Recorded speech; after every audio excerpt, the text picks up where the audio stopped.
अस्सलामुअलैकुम नाजरीन, मैं जावेद इकबाल आप तमाम सामीन का आपके ही YouTube channel Shaheen classes Urdu में तहे दिल से खैर मकदम करता हूँ। आज का ये वीडियो सीबीएसई एग्ज़ाम के लिए, चाहे बीएससी भी हो, हर एक एग्ज़ाम के लिए जिसमें कि गैर दरसी इक़्तिबास पूछा जाता है, आपके लिए मुआविन होगा। मैं आपके लिए ले आया हूँ।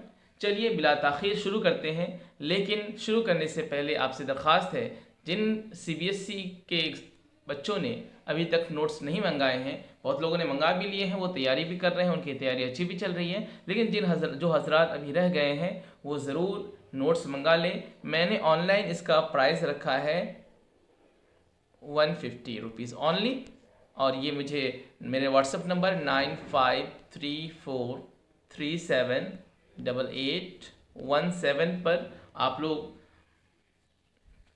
पे फ़ोन या गूगल पे से पे करके आप लोग व्हाट्सएप के ज़रिए आप पीडीएफ मंगा सकते हैं और आप इसका ज़ेरॉक्स करके निकाल लेंगे। ठीक है, चलिए अब ज़्यादा टाइम ना लेते हुए शुरू करते हैं।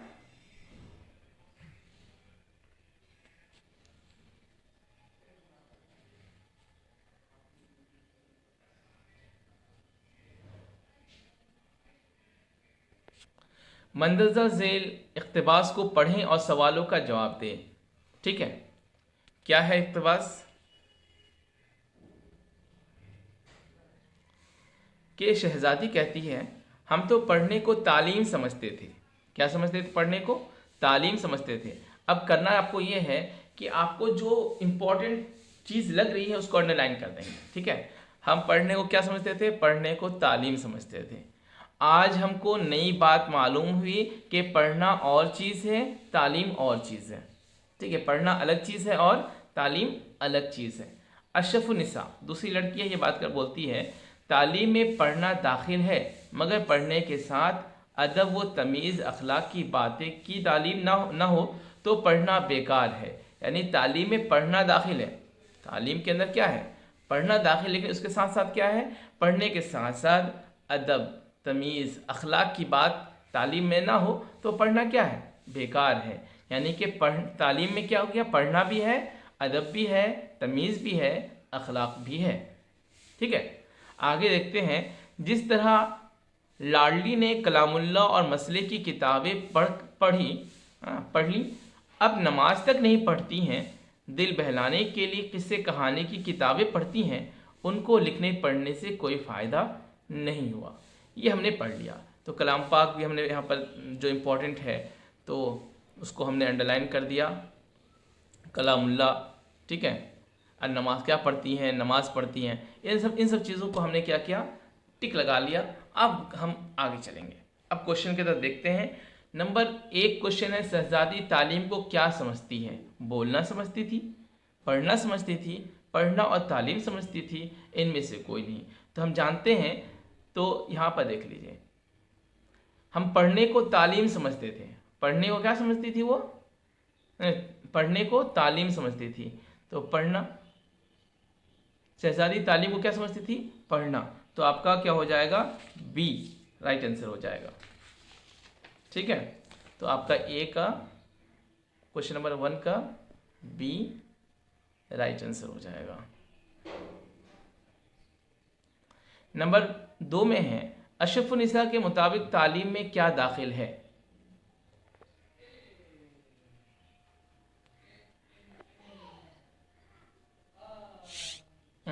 अशरफुन्निसा के मुताबिक तालीम में क्या दाखिल है? नंबर 1 पढ़ना, नंबर बी अदब तमीज़ अखलाक, नंबर सी में है ए और बी, या नंबर डी, इनमें से कोई नहीं। तो हम देखते हैं कि पढ़ना तालीम में क्या बोल रही थी? पढ़ना भी है, अदब भी है, तमीज़ भी है, अखलाक भी है, यानी कि ये चारों चीज़ें हैं। तो इसका आंसर कहाँ? ए और बी, यानी कि इसका आंसर क्या हो जाएगा? आपका सी हो जाएगा।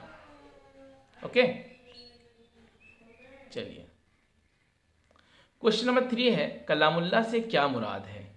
कलामुल्लाह अल्लाह का कलाम है, तो कुरान शरीफ मुराद है, हदीस मुराद है, मसले की किताब मुराद है, या मज़कूरा सभी? ठीक है, तो यहाँ पर मुराद अगर बात की जा रही है मुराद कलामुल्लाह से का मतलब क्या है? तो सिर्फ और सिर्फ क्या है? कुरान शरीफ मतलब। लेकिन अगर मुराद ली जा रही है यानी कि कलामुल्लाह से वो क्या लेना चाह रहा है, यहाँ इसकी इंटेंशन क्या है, उसकी सोच क्या है, तो यहाँ पर नंबर ए भी सही है, कुरान शरीफ भी सही है, नंबर बी हदीस भी सही है, नंबर सी मसले की किताब भी सही है, नंबर डी यानी कि मज़कूरा सभी यानी सभी बातें यहाँ पर दुरुस्त हैं।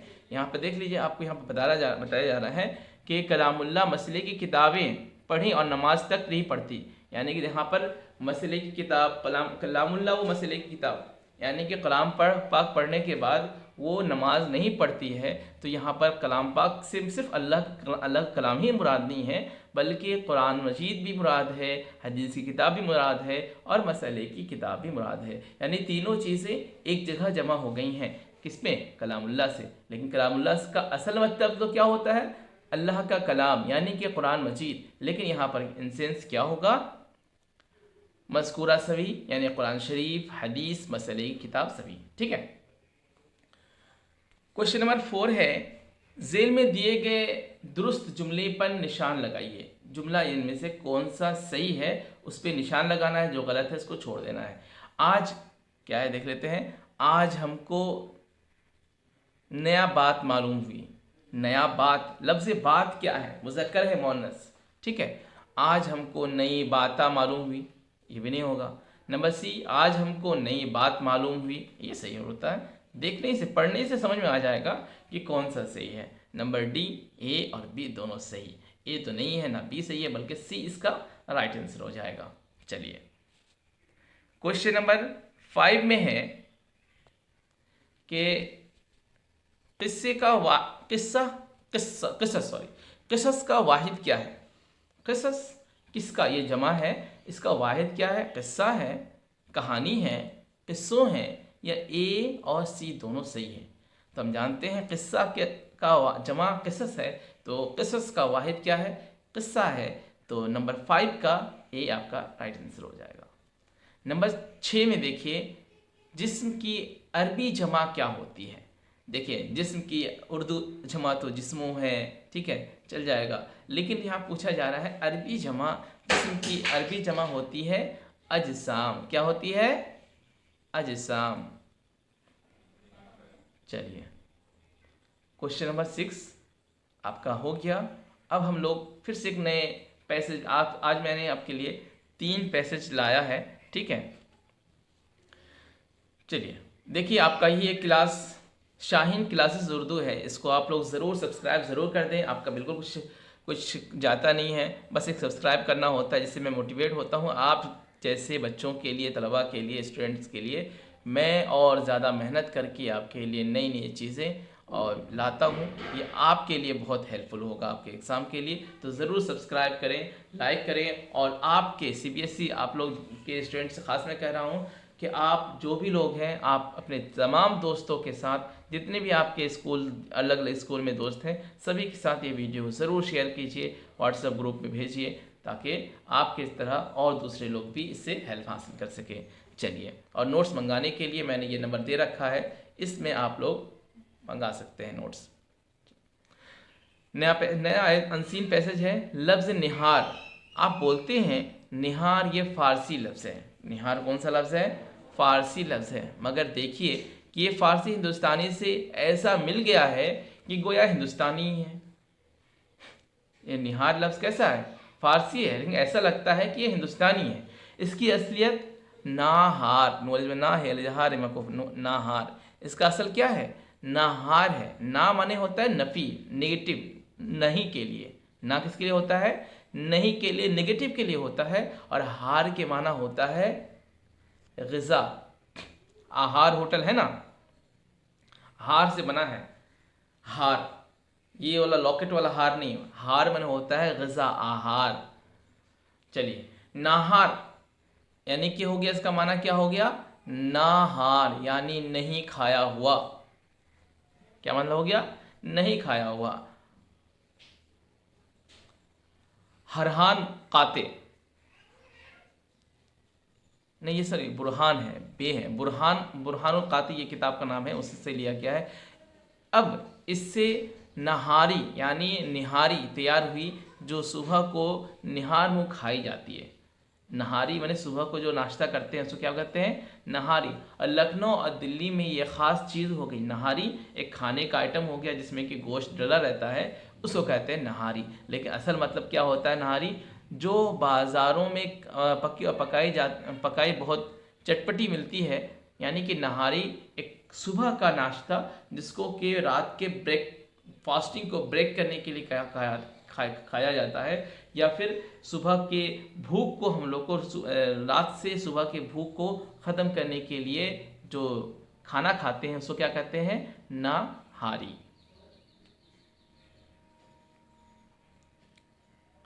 क्वेश्चन नंबर 1 है, निहार किस ज़बान का लफ्ज़ है? आप जानते हैं निहार जो है ये फ़ारसी ज़बान का लफ्ज़ है। ठीक है, निहार किस ज़बान का लफ्ज़ है? फ़ारसी ज़बान का लफ्ज़ है। अब है निहारी कब खाई जाती है? निहार मुँह पेट भर खाने के बाद, शाम के वक्त या किसी भी वक्त निहारी आप खा सकते हैं। तो हमने पढ़ा है कि निहार सुबह के खाने को हम क्या कहते हैं? निहार कहते हैं। तो निहार मुँह यानी भूखे पेट जो खाना खाया जाए उसको क्या कहते हैं? निहारी कहते हैं। तो नंबर ए इसका राइट आंसर हो जाएगा।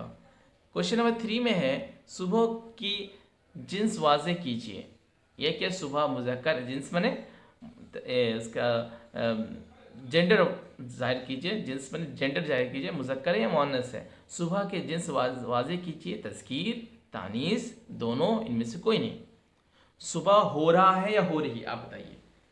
आपको ये लगेगा, दिल में बात आएगी कि सुबह तो हो रही है, हो नहीं रहा है। तो सुबह अगर हो रही है तो ये क्या हो जाएगा? मुअन्नस। सुबह हो रही है। क्वेश्चन नंबर 6 है, लखनऊ और दिल्ली है। क्या है? लखनऊ और दिल्ली इसम मारफा है, इसमें नकरा है, सिफत है या ज़मीर। आप लोगों को एग्जाम में नकरा और मारफा से 2 क्वेश्चन आएंगे। CBSE क्लास 10 कोर्स बी और ए दोनों के लिए ही है। तो 2 क्वेश्चन आपके आएंगे। तो इसमें लखनऊ और दिल्ली क्या है? तो हम जानते हैं जिस भी शहर का नाम हो, क्योंकि वो ख़ास हो जाता है, तो इससे वो क्या हो जाएगा? वो इसमें मारफा हो जाएगा। किसी ख़ास शहर के नाम को हम क्या बोलेंगे? इसमें मारफा। तो लखनऊ और दिल्ली क्या है? शहर का नाम है, ख़ास है। क्वेश्चन नंबर 5 है, यहाँ हार का क्या माना है? हार, ये वाला लॉकेट वाला हार नहीं, यहाँ पर हमने अभी जो हम लोग अनसीन पैसेज में पढ़ा है हार, उसका क्या माने हैं? निहार माने हैं, शिकस्त माने हैं, ग़िज़ा माने हैं या माला माने हैं। तो इसका माने क्या है? तो हमने कहा था ना हार, ना माने नहीं, और हार माने ग़िज़ा, खाना। तो इसका राइट आंसर आपका क्या हो जाएगा? सी हो जाएगा। क्वेश्चन नंबर 6 है, मुंदरज ज़ेल में साबिक़ा की मिसाल सही है। साबिक़ा लाहिक़ा एक होता है और एक क्या होता है? साबिक़ा होता है। साबिक़ा का एग्जाम्पल यहाँ आपसे पूछा जा रहा है। वैसे 4 एग्जाम्पल है इसमें। साबिक़ा की तारीफ क्या? ऐसे अल्फाज, ऐसे हरूफ जो असल लफ्ज़ के शुरू में आए और उसका हिस्सा बन जाए और एक अलग माना दे, तो उसको हम क्या बोलते हैं? साबिक़ा बोलते हैं। ठीक है। अदम ताउन, मुसीबत ज़दा, लाला ज़ार, फैज़ रसा। तो हम जानते हैं मुसीबत अदम ताउन, अदम कुछ हरूफ है जो पहले लाया। असल लफ्ज़ क्या है यहाँ पर? ताउन है। अदम ताउन, अदम मौजूदगी, अदम इत्तिफाक। तो ऐसे अल्फाज क्या है? ये लफ्ज़ के शुरू में आ रहे हैं। ऐसे लफ्ज़ के शुरू में आए तो क्या होता है? वो साबिक़ा होता है। साबिक़ा माने क्या होता है? पहले। लाहिक़ा माने क्या होता है? बाद। मुसीबत ज़दा, मुसीबत असल है, उसके बाद कुछ हरूफ आ रहे हैं तो क्या हो जाएगा? ये लाहिक़ा हो जाएगा। मुसीबत ज़दा, गम ज़दा, ठीक है ना? तो ये क्या हो जाएगा? आपका लाहिक़ा हो जाएगा। उसी तरह लाला ज़ार, फैज़ रसा, गम रसा, इस तरह से अल्फाज जो हैं वो क्या है? लाहिक़ा है। चलिए, आपका ये वाला भी 2 हमने अनसीन पैसेज को आज पढ़ा है। चलिए आज और एक पैसेज को पढ़ लेते हैं, अगर आपके पास टाइम है ज़रूर पढ़िए, बहुत कम टाइम है, और वीडियो ज़रूर देखते रहें। और आपके पास ये नंबर दिया हुआ है, आप लोग ये अपना नोट्स ज़रूर ओनली 150 में आप लोग नोट्स ज़रूर मंगाएं। इससे आपके एग्ज़ाम में बहुत हेल्पफुल होने वाला है। आप लोग बिल्कुल पैसे की चिंता ना करें कि ये पैसे क्यों मैं ख़रीदूँ। वीडियो से इंसान को उतना समझ में नहीं आता है, क्योंकि वीडियो तो वीडियो होता है, 24 घंटा इंसान देख नहीं सकता है। नोट्स होता है, सामने होता है, और एग्ज़ाम देने जाएंगे तो एक वीडियो को देखने के लिए आपको आधा घंटा लगेगा, ठीक है। लेकिन आपके पास नोट्स होगा तो 10 मिनट के अंदर आप 10-15 चैप्टर को आप पढ़ सकते हैं। मैं बहुत ज़बरदस्त बात कर रहा हूँ। आप नोट्स को अब आपके सामने हैं तो आप 10 मिनट में पूरी किताब, आधी किताब को पढ़ लेंगे 10 मिनट के, जल्दी जल्दी, क्योंकि आपको तो एक बार पढ़ चुके हैं, 10 बार पढ़ चुके हैं, बस एक नज़र देखना है, इसीलिए बहुत हेल्पफुल होगा आपका। नंबर देखते हैं, मंजिल गैर दरसी इक़्तिबास को पढ़िए और सवाल का जवाब दें, ठीक है। क्या है, जिस तरह हिंदुओं की शरीफ कौमें और इस मुल्क में आईं, इस तरह हम भी इस मुल्क में आए। हिंदू अपना मुल्क भूल गए। हिंदू पहले जो आए थे वो अपना मुल्क भूल गए, अपने देश से परदेश होने का ज़माना उनको याद नहीं है, ठीक है। और हिंदुस्तान ही को उन्होंने अपना वतन समझा और ये जाना कि हिमालय और विंध्याचल के दरमियान ही हमारा मुल्क है। ये लोग क्या समझ गए कि यही इनका असल मुल्क है। हमको भी अपने मुल्क छोड़े सैकड़ों बरस हो गए। यहाँ मुसलमान अपने बारे में बोल रहा है कि हमें भी अपने मुल्क को छोड़े बहुत साल, सैकड़ों साल हो गए। ना वहाँ की आबो हवा हमको याद है, ना उस मुल्क की फ़िज़ा की खूबसूरती, ना वहाँ के फूलों की तरोताज़गी, ना मेवों की लज़्ज़त, ना अपने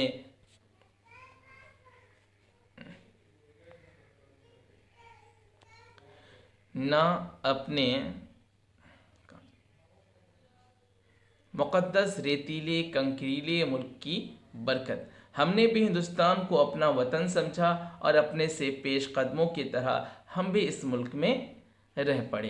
यानी कि जिस तरह हिंदू इस कौम में आई और अपना असल मुल्क भूल कर यहीं के हो गए, उसी तरह हम भी यहाँ पर आए हैं और हम भी अपनी जो असल मुल्क जहाँ से भी हम आए हैं, हमको ना वहाँ की खूबसूरती याद है, ना लज्जत याद है, ना वहाँ के मुक़द्दस रेतीले मुल्क की बरकत याद है। बस हम हिंदुस्तान आ गए और यहीं के होके रह गए हैं। चलिए क्वेश्चन आंसर देख लेते हैं। क्वेश्चन नंबर 1,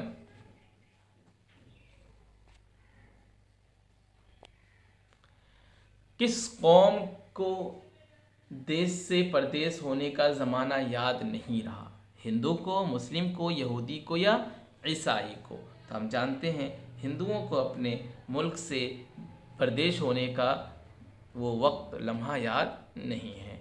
नंबर बी में है, इस इक़्तिबास में रेतीले और कंकरीले मुल्क से किस मुल्क को मुराद लिया गया है? रेतीले और कंकरीले कौन सा है? चीन वहाँ है, लेकिन वहाँ बर्फ़ भी पड़ता है। हाँ, जापान, वहाँ वहाँ भी पहाड़ी एरिया है, लेकिन रेतीले कंकरीले वहाँ नहीं है। हिंदुस्तान तो हम सरसब्ज़ व शादाब मुल्क जानते ही हैं, लेकिन अगर बात की जाए अरब की तो वो रेतीला भी है, कंकरीला भी है। तो ये यहाँ रेतीले और कंकरीले मुल्क से मुराद क्या है? अरब है। यानी कि हमारे अजदाद जो हैं, हो सकता है, ज़रूरी नहीं कि मेरे ही हो, लेकिन हो सकता है कि मेरे भी अरब से आए हों या फिर किसी भी मुल्क से आ सकते हैं, इतने भी कि अरब से आए हों।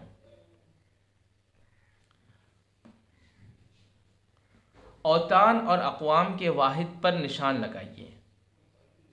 वतन की जमा औतान है, कौम की जमा अक़वाम है। तो आपको पता ही चल गया होगा वतन कहाँ है और कौम कहाँ है। नंबर ए वतून लिखा है, कौमें लिखा है, हो नहीं सकता। नंबर बी वातिन और कौमें, ये भी नहीं हो सकता। नंबर सी वतन और कौम दुरुस्त है। नंबर डी तो हो नहीं सकता। नंबर 4 में पूछा जा रहा है, तरोताज़गी में वाव से क्या मुराद दिया गया है? तरोताज़गी बहुत की मुराद है, भी मुराद है, और मुराद है, या मज़कूरा सभी यानी कि बहुत भी और। तो हम जानते हैं यहाँ मुराद सिर्फ और के हैं, और एंड, ठीक है। लास्ट क्वेश्चन बच गया है, इसको देख लीजिए। मुमालिक किस लफ्ज़ की जमा है? मलक की, मुल्क की, मिल्क की, या इनमें से कोई नहीं। मलक मने फरिश्ता, मुल्क मने देश, तो मुल्क की जमा क्या है? ममालिक। ठीक है, इनमें से कोई नहीं तो हो नहीं सकता है।